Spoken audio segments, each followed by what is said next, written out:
لاکچک ترین ماشین های سال 2024 قسمت چهارم BMW سری 7.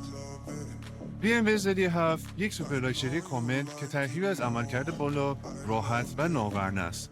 طراحی خاص و برجسته‌اش طول پنجره کنیوی با چراغ‌های جلوی یک زده و چراغ‌های LED رومچک را نمایش می‌دهند. فضای داخلی ماشین مثل یک پناهگاه میمونه که طیف وسیعی از امکانات و متریال‌های پرمیوم رو شامل میشه، مثل صندلی‌های از جنس چرم برند وینزور و حالت‌های جدید نورهای داخلی ماشین. سری 7 همچنین یک مانیتور 31 اینچی با رزولوشن 8K بر روی سقف خود به سرنشینان عقب ارائه می‌کنه. یک دکمه تاچ 55 اینچی روی هر کدوم از ده‌های پشتی قرار داده. BMW سری 7 در دو نسخه عرضه شده، 740i و 740d که جفتشون به سیستم هیبریدی 48 ولتی مجهز شدن. سری 7 عملکرد فوق‌العاده قدرتمندی داره. قیمت ابتدایی این ماشین $86,000 در نظر گرفته شده. حالا به نظر شما این ماشین ارزش خرید رو داره؟